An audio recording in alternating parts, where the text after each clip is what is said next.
Esta é mais uma produção da Federação Espírita Pernambucana, para você que curte podcasts. Boa tarde, gente. Obrigado aí a todos pela presença. E representando o Senac Espírita Casa de Maria, trazemos um abraço fraterno para cada um de vocês. O desafio da noite de hoje, ou da tarde de hoje, é super interessante, porque trata-se de um assunto que todos nós, de certa forma, conhecemos e sabemos. Somos, de fato, filhos de Deus. Mas qual é a visão da doutrina espírita? Esse é o nosso objetivo nessa tarde de hoje. Quando a maioria dos que aqui estão, acredito eu, foi criança como eu, frequentou, é provável, as famosas aulas de catecismo. E nas aulas de catecismo, que a nossa importante Igreja Católica realiza, nós aprendemos e estudamos a história de Adão e Eva. Super interessante, né? Passei, então, naquele período que ali estive, a acreditar que todos nós somos irmãos, mas irmãos porque descendemos de Adão e Eva. E assim muita gente, até os dias de hoje, acredita que seja. Pois bem, com o passar do tempo, nós vamos crescendo, vamos amadurecendo, e eu, em particular, me tornei uma pedra de tropeço. Aquela pedra no caminho que incomoda as pessoas, porque me tornei um estudante do Evangelho ali naquela escola dominical que questionava, que fazia perguntas. E muitas dessas perguntas, elas não tiveram respostas, e a insistência nas respostas me levou a uma espécie de reconhecimento, e eu passei a me sentir uma pessoa não grata ali. Por quê? Porque uma dessas questões que ali a gente colocava era a respeito de, estudando a Gênese bíblica, nós sabíamos que Adão e Eva tiveram 2 filhos, Caim matou Abel, nasceu depois Sete, e mais na frente todos são expulsos do paraíso, e em seguida, na história, aparece Sete casando com uma mulher, e Caim também casando com outra mulher, e ali surgindo as duas descendências da humanidade, a do bem e a do mal. Pois bem, a pergunta era feita: de onde vieram essas mulheres? E essa questão não foi só eu que fiz, inúmeras pessoas fizeram, e também várias explicações surgiram a respeito de quem eram essas mulheres. E aí surge a teoria de que eles tinham casado com suas próprias irmãs, o que naquela época não era uma situação constrangedora, porque não havia, moralmente falando, ainda o conhecimento de que não deve ser dessa forma, etc. Mas todas aquelas explicações que a gente ouvia não nos trazia ou não nos fazia se convencer, né, pela razão da explicação que a gente estava recebendo.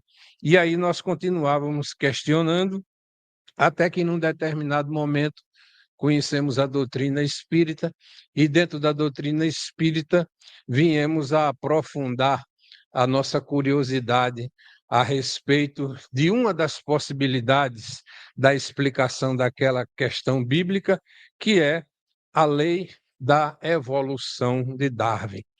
E aí foi super interessante porque, como dizem popularmente falando, né, dizem as pessoas, foi o mel e a abelha, né? Deu certinho.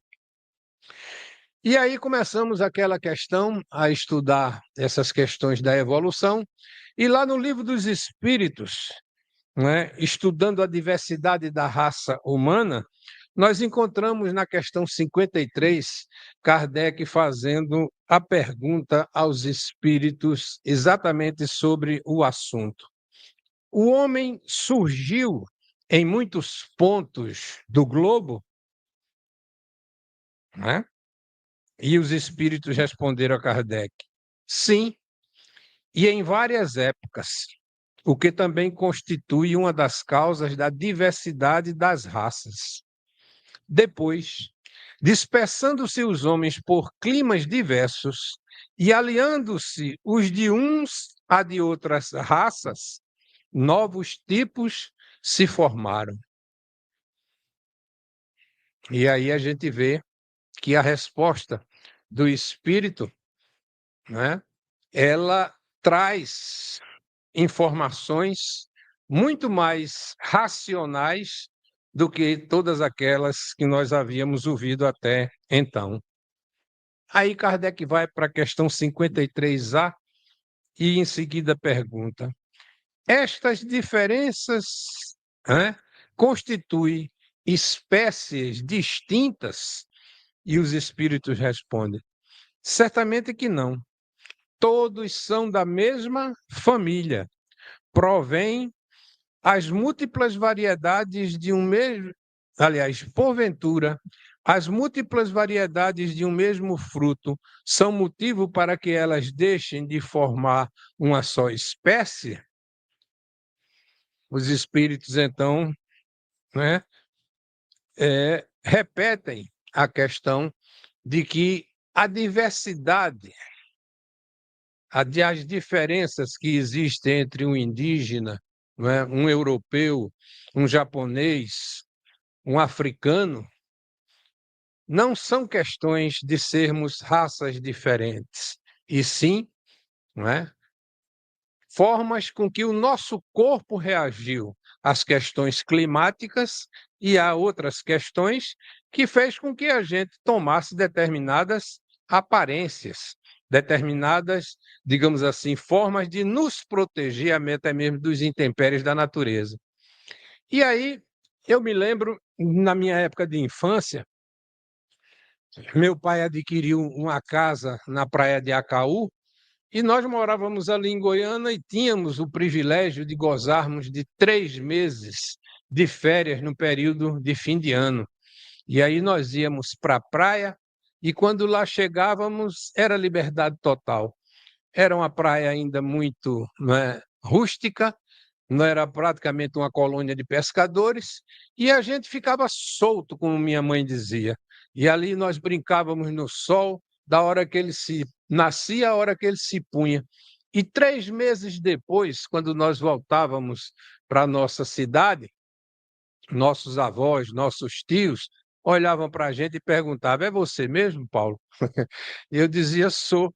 Por quê? Porque em apenas 3 meses de sol escaldante e de brincadeiras ao sol, né, até a cor do cabelo mudava, né, a pele ficava mais escura. Em resumo, né, as condições de clima, num período tão curto de tempo, transformava o nosso corpo. E imagine isso ao longo de séculos, ao longo de milênios, né? E isso faz com que a gente adquira uma convicção ainda maior naquelas explicações que a ciência nos dá e que os espíritos também nos disseram, que a diversidade climática é que provoca muito dessas diferenças de raça que existem entre nós.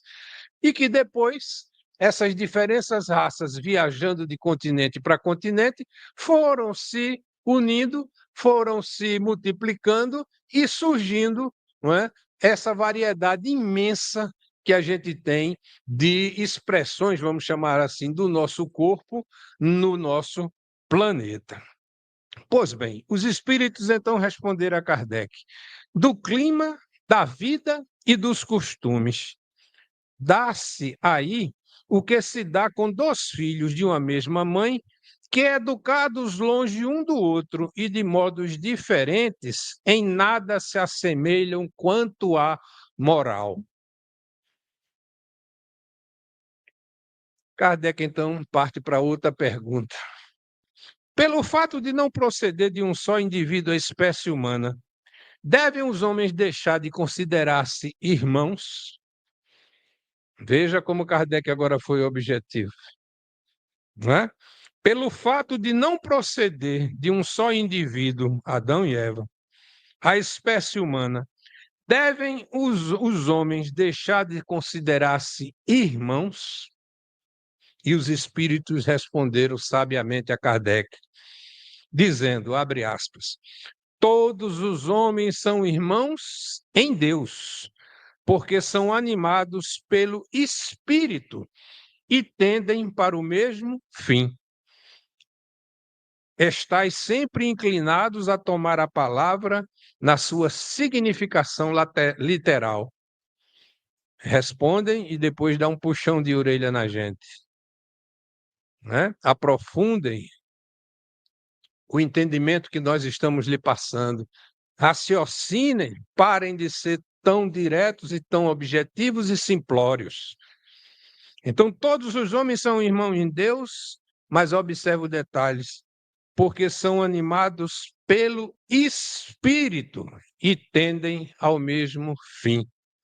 E aí a gente recorda do ensinamento dos Espíritos. Deus nos cria a todos simples e ignorantes, mas com o objetivo, ou com a tendência ou a probabilidade da perfectibilidade relativa. De sermos tão perfeitos quanto perfeito é o nosso Pai, sabendo que nunca chegaremos à condição do divino, mas que temos como objetivo isso, é aquela questão de meta. Uma meta, ela não pode ser declarada a gente sabendo que alguém vai poder alcançá-la. Quando a gente estipula uma meta, a gente sabe que essa meta ela vai ser de difícil alcance, mas é para exatamente estimular as pessoas a lutarem o máximo que elas possam para alcançar uma meta, mas quem a determinou sabe que muito difícil será alcançá-la.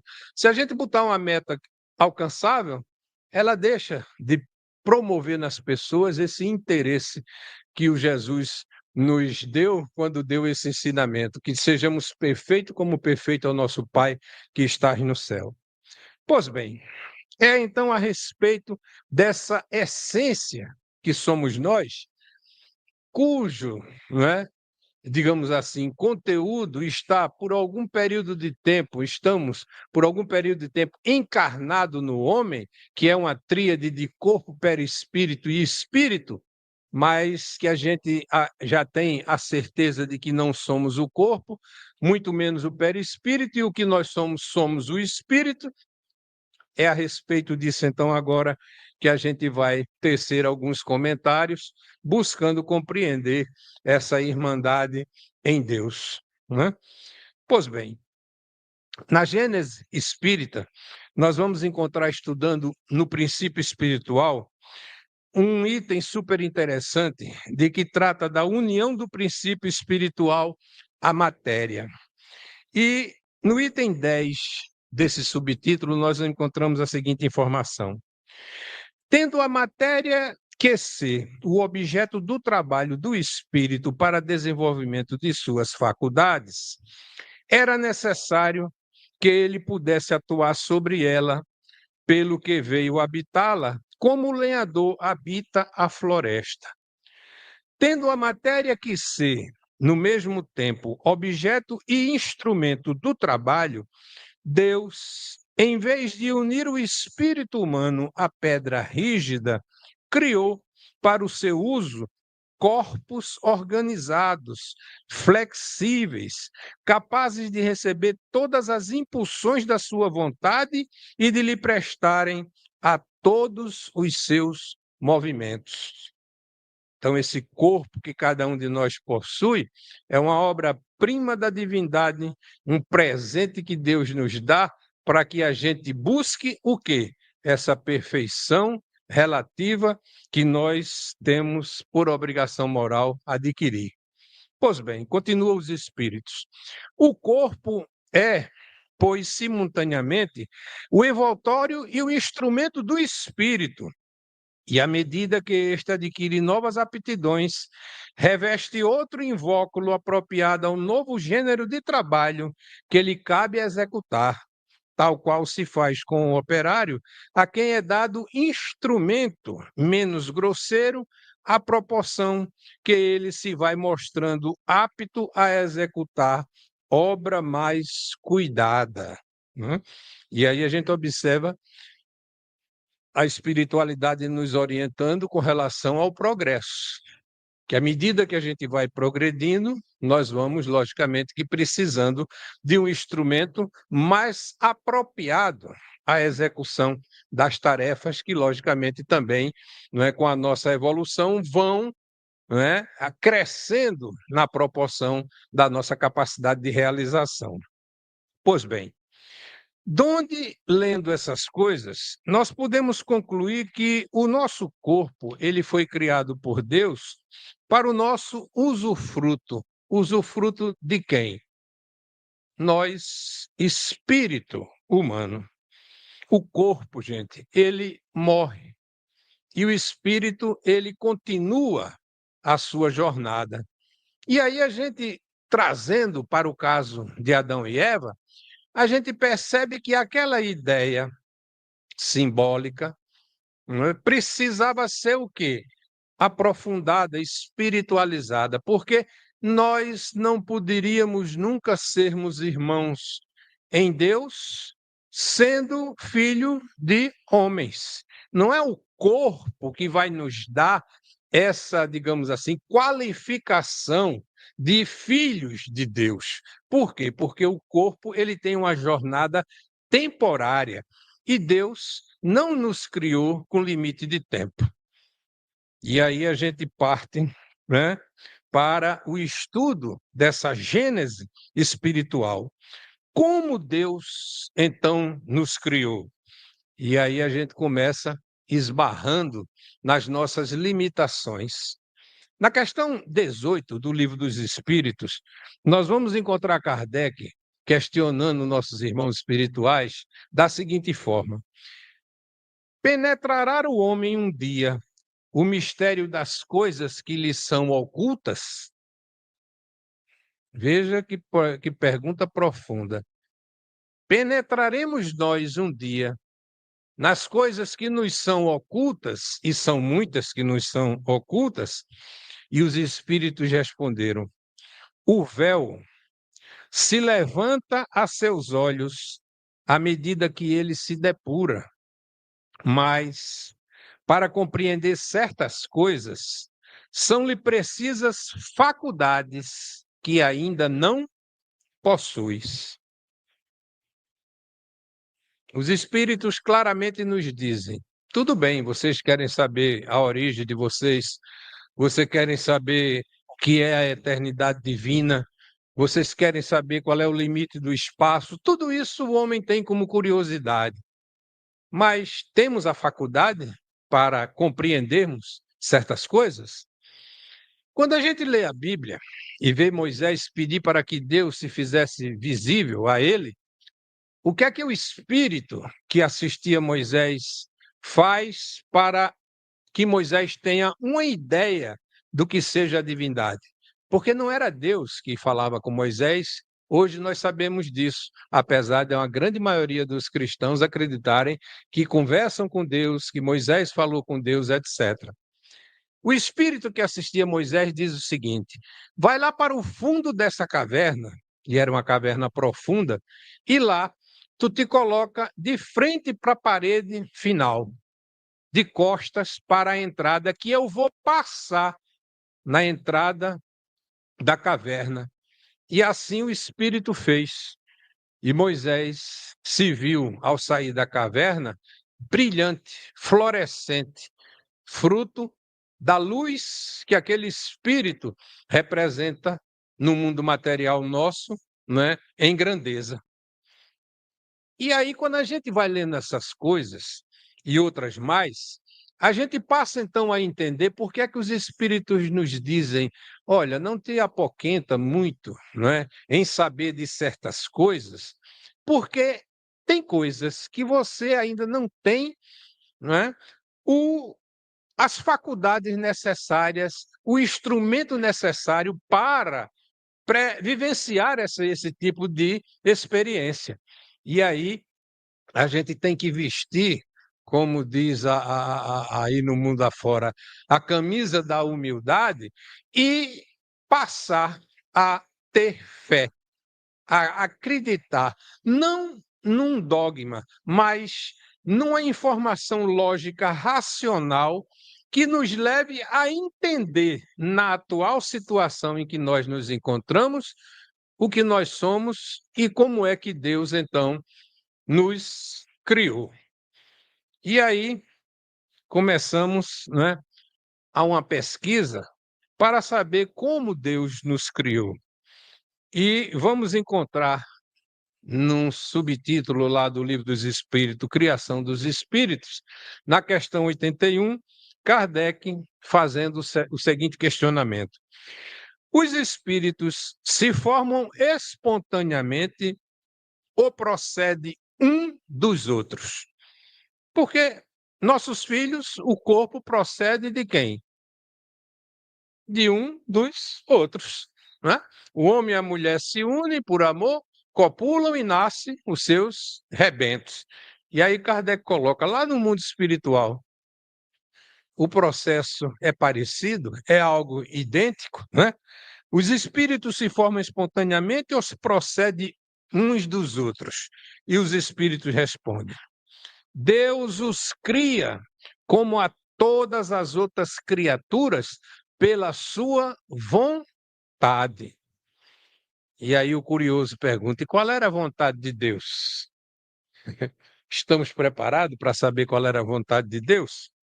E os espíritos continuam: mas, repito ainda mais uma vez, a origem deles, nós, espíritos, é mistério.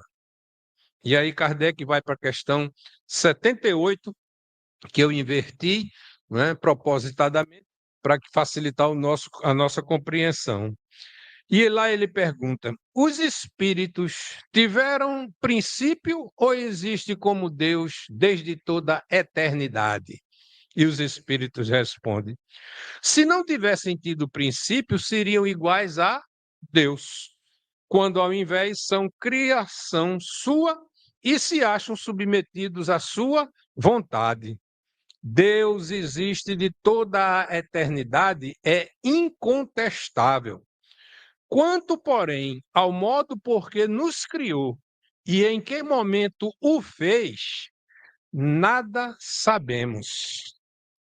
Observe a informação. Nada sabemos. Podeis dizer que não tivemos princípio, se quiserem com isso significar que, sendo eterno, Deus há de ter sempre criado ininterruptamente. Mas quando e como cada um de nós foi feito, repito-te, nenhum o sabe. Aí é que está o mistério.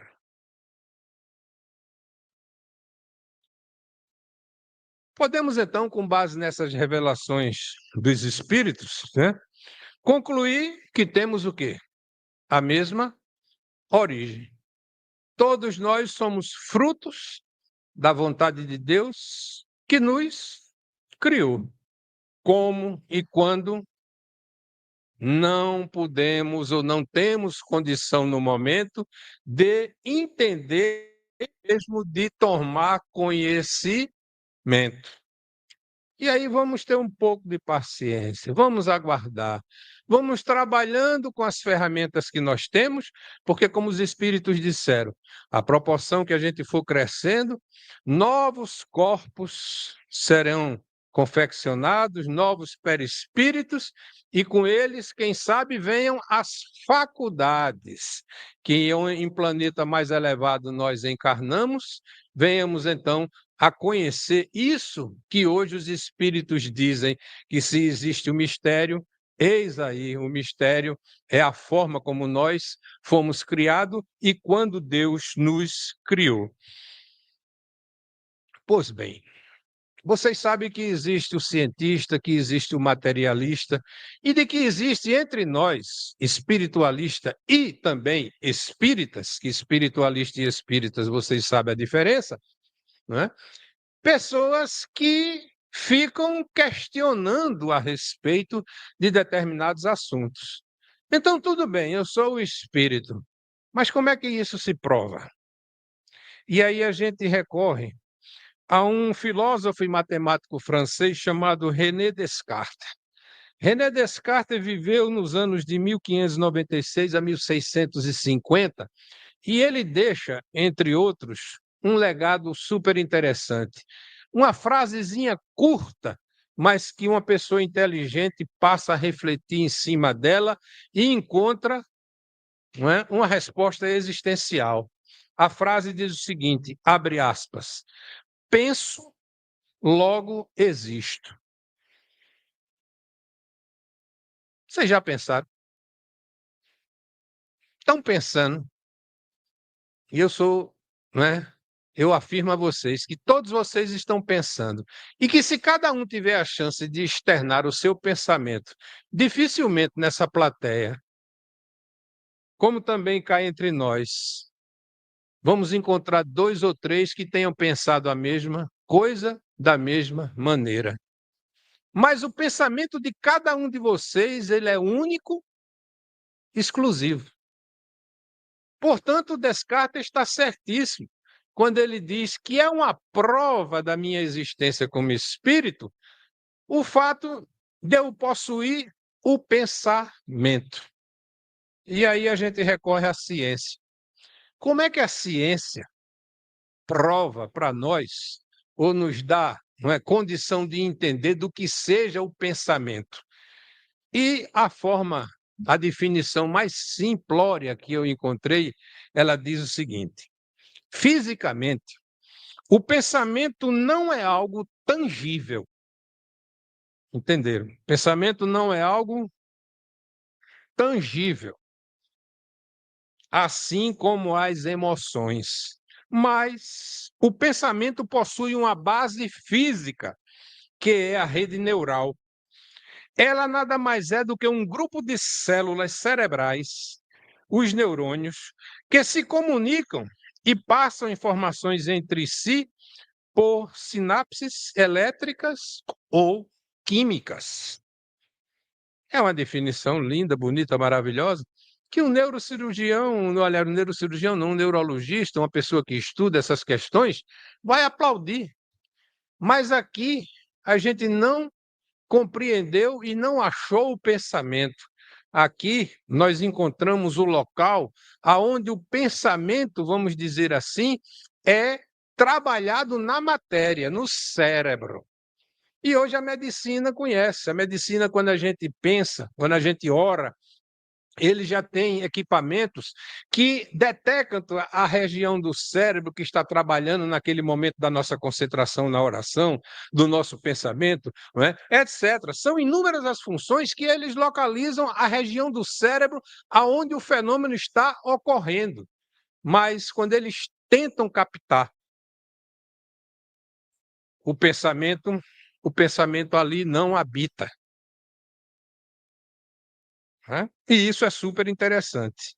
Pois bem, os espíritos, então, nos ensinam, quando a gente estuda a doutrina, que nós temos um tal de atributos, que são faculdades exclusivamente do espírito, que a gente não encontra na matéria. São eles: a inteligência, os sentimentos, que na definição de ciência o cidadão coloca como emoções, o pensamento e a liberdade de pensar, a vontade, o livre-arbítrio, a memória. Isso são faculdades nossa. E eu digo nossa tocando no peito, vocês pensam que é o corpo? Não. É tocando no peito querendo dizer eu, a essência que habita esse corpo nesse momento, o espírito que aqui se encontra, nesse corpo encarnado. Esses atributos são nossos. E a medicina está louca querendo encontrar, não é?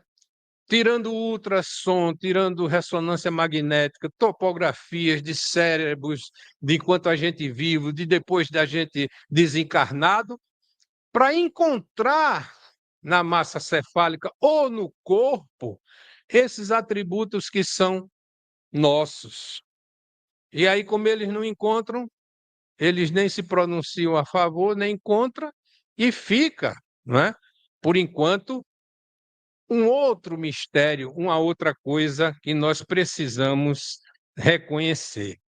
Agora, observe um caso que chegou a conhecimento nosso lá no Cenáculo Espírita Casa de Maria. 2 primos, mas desses primos que não eram primos, eram irmãos em Deus. Um católico, o outro espírita. Mas apesar da divergência religiosa, os dois não discutiam e um respeitava a religião do outro. Pois bem, num determinado momento, num estudo a respeito do que se passa na vida após a morte, eles fizeram um pacto.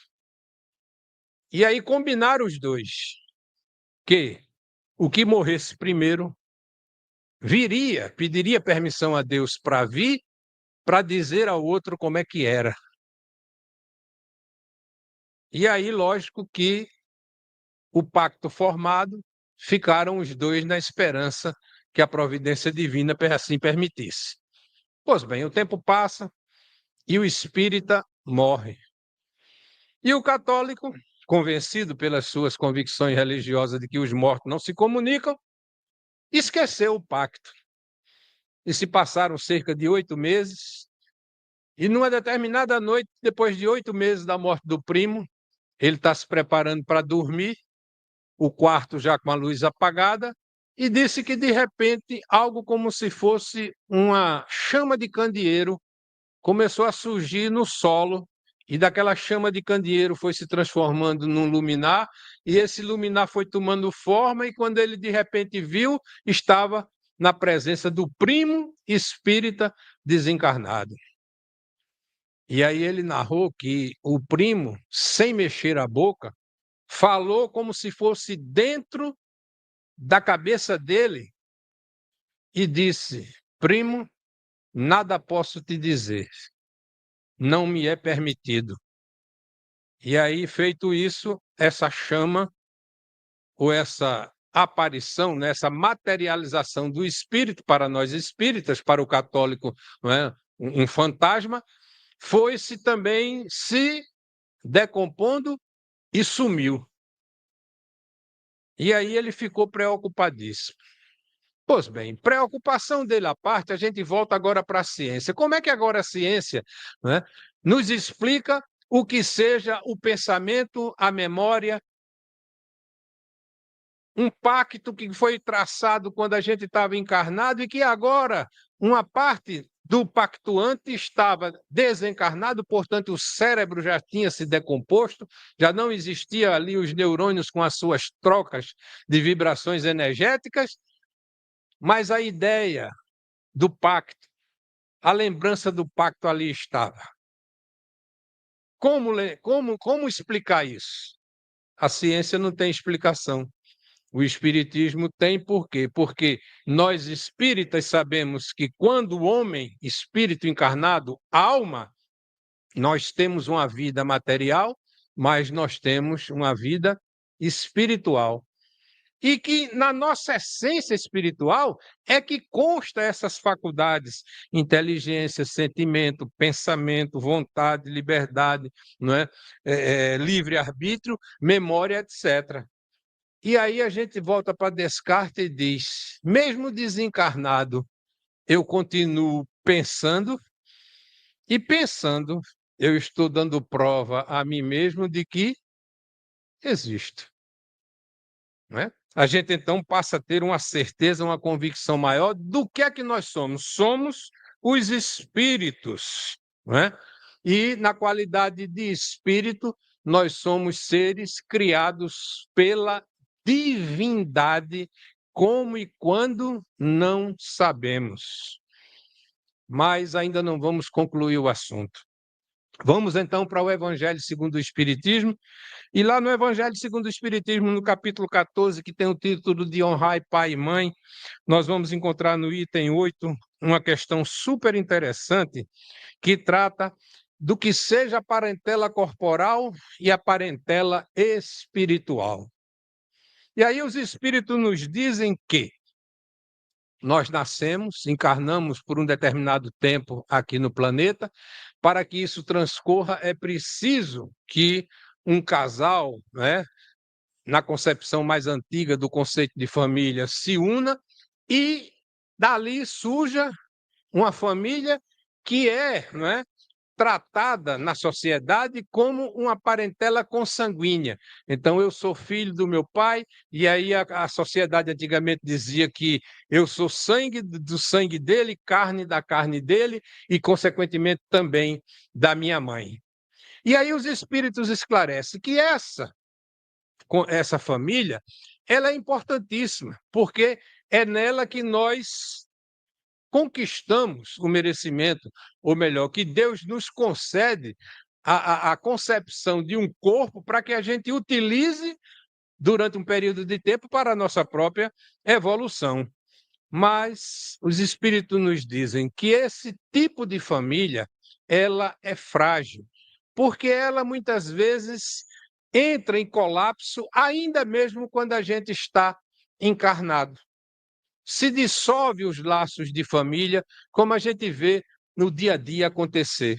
Então, agora, nesse momento, nós temos aí fora pais que estão ignorando ou abandonando os filhos, filhos que estão renegando os pais, irmãos que negam irmãos, e aquilo com uma mágoa, com uma, digamos assim, com um rancor tão ferrenho que vai perdurar durante essa existência e muitas vezes desencarnam eles esquecendo os laços consanguíneos.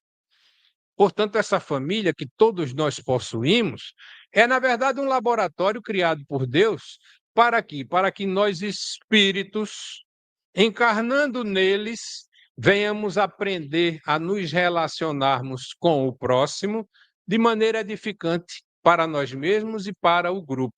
E aí Deus permite que nessas famílias venham espíritos simpáticos e às vezes espíritos antipáticos.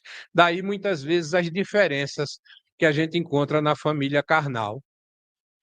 Mas aí os espíritos, depois de aprofundar mais isso ainda, eles dizem: mas existe um outro tipo de família. E esse outro tipo de família, eles dizem, é o verdadeiro. São as famílias que são constituídas pelas nossas afinidades. Somos nós espíritos que, encarnados ou desencarnados, encontramos no outro aquele que raciocina, que pensa, que tem objetivos que são similares ao nosso, e com esses nós passamos a comungar de uma familiaridade, vamos dizer assim, de uma amizade que muitas vezes a gente não consegue compreender. A gente tem nosso irmão consanguíneo e de repente a gente encontra uma pessoa na rua que a gente diz: eu sou mais amigo daquela pessoa, sinto mais afinidade, gosto mais de estar com ele do que com meu próprio irmão, não é? Filho do meu pai e da minha mãe. Como isso se explica? Às vezes uma mãe chega e diz: olha, eu não tenho muita afinidade com esse filho, mas geralmente negam, né?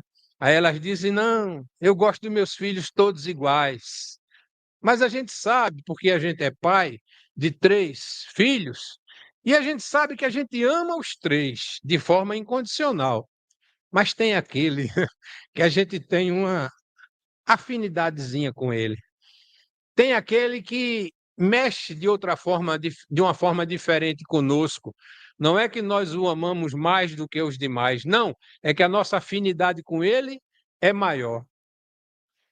E os espíritos explicam, estes vêm na família carnal, para quê? Para exatamente nos fortalecer nos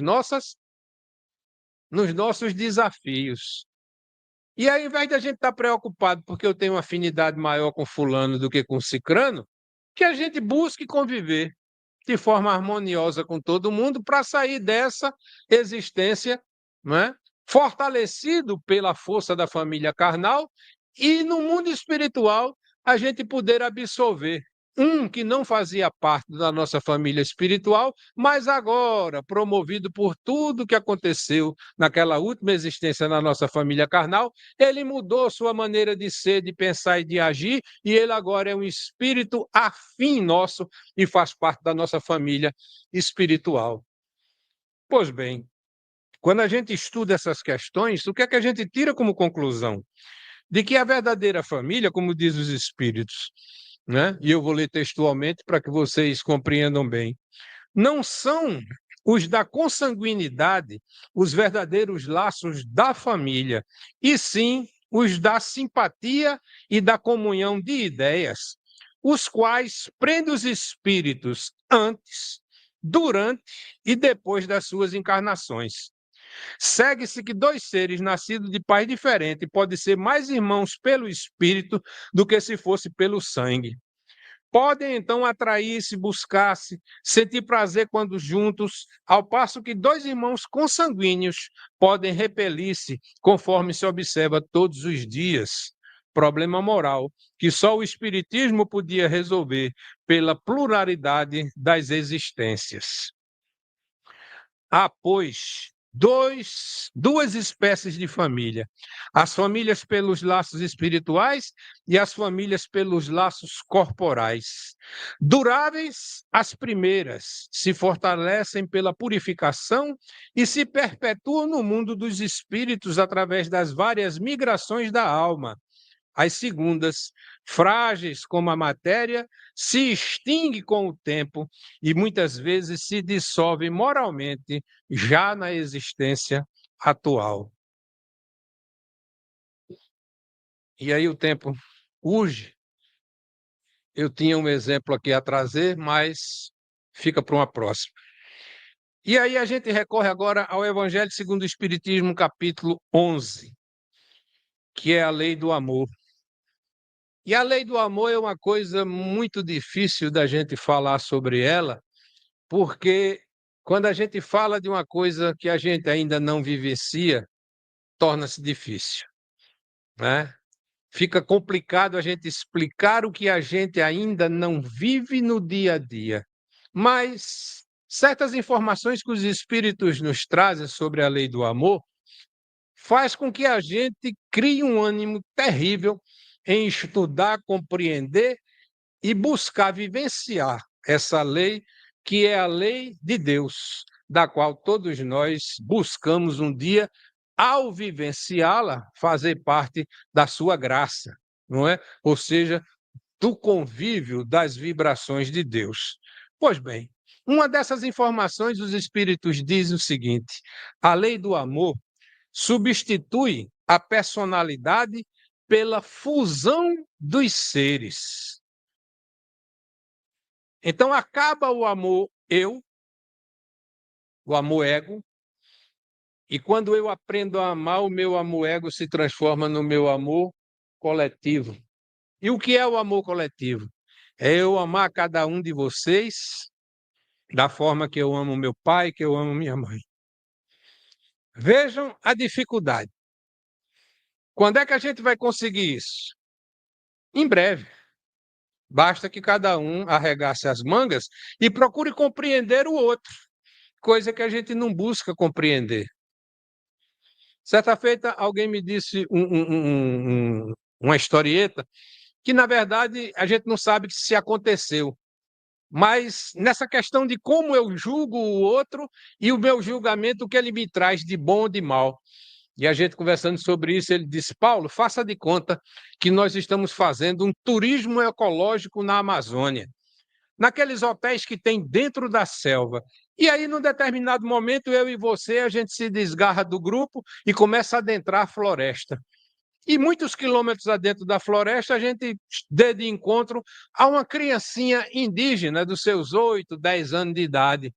E essa criança indígena pega uma pedra e arremessa uma pedra e essa pedra pega na sua cabeça. Você vai jogar a pedra de volta no índio? Vai depender da maneira como eu entendi o outro. Se eu entendo que aquela criança está no seu habitat natural e que eu sou o invasor, de que ele está se sentindo agredido porque eu estou invadindo o território dele e ele está se defendendo, eu vou jogar pedra nele? Jamais. Mas se eu for uma pessoa que não raciocina desse jeito, né, e pense que não, porque ele jogou uma pedra em mim, eu vou jogar uma pedra nele, porque é falta de educação e de princípio alguém, né, jogar uma pedra em mim e revidar agredindo o índio. Então, nós precisamos aprender a sermos empáticos para praticar a lei do amor. Diante de toda e qualquer situação, antes da gente tomar qualquer atitude, a gente se colocar no lugar do outro. Por que é que o outro está fazendo isso? Se a gente compreendeu, ótimo. Se a gente não compreendeu, vem o preceito do Cristo. Faça com os outros aquilo que você gostaria que fizessem contigo. E aí a gente tolhe toda e qualquer vontade de praticar o mal. Então, isso é o amor que os espíritos estão dizendo, que surgem quando a gente consegue amar o coletivo, que a gente esquece o nosso personalismo, a nossa importância, o amor próprio e passa a amar a todos como a nós mesmos. E aí, outro ensinamento de Jesus, abre aspas, amai o vosso próximo como a vós mesmos. Ora, os espíritos dizem, qual o limite da relação ao próximo? Será a família? Aceita a nação? Não, é a humanidade inteira. No mundo superiores, o amor recíproco é que harmoniza e dirige os espíritos adiantados que os habitam. E o vosso planeta, destinado a realizar em breve sensível progresso, verá os seus habitantes em virtude da transformação social, porque passará a participar da sublime lei, reflexo da divindade. Quando a gente vai observando essas informações, essas orientações dadas por Jesus, pelos bons espíritos que para eles trabalham, qual é a convicção que a gente passa a ter? Que nós somos seres individualizados, mas que participamos de uma humanidade encarnada e desencarnada. De que essa humanidade é formada por espíritos criados por uma única ou por um único ser, Deus, que nós conhecemos como inteligência suprema, causa primária de todas as coisas. Então, se nós somos frutos da causa primária de todas as coisas, de um único ser que nós reconhecemos e chamamos de Deus, o Espiritismo nos afirma, não agora mais através do estudo pelos corpos, mas através do estudo do que nós somos, o Espírito, a nossa irmandade, o nosso objetivo. E aí a gente passa a entender uma série de informações de Jesus, como, por exemplo, amai aos vossos inimigos. Ora, como é que eu vou amar o meu inimigo? Como Jesus nos ensinou, amando. Porque o que Jesus recebeu de Deus como missão, qual foi? Para que ele cuidasse do rebanho. E se algum dia um dos rebanhos, uma das ovelhas, se desviasse do grupo, o que é que Deus disse a Jesus? Assegura de deixar no local seguro o teu rebanho e vai atrás da ovelha perdida. Quem são as ovelhas? Somos nós, quando muitas vezes enveredamos pelo caminho do mal e que muitas vezes, por estarmos no caminho do mal, somos reconhecidos pelos irmãos como inimigo. E aí Jesus recebe outra missão, que foi nos trazer a informação de que, unidos, amando, se reconhecendo como filho do mesmo Pai, um dia nós seremos, como ele afirmou, um único rebanho, um único pastor. Muita paz para todos. Você ouviu o podcast da Federação Espírita Pernambucana.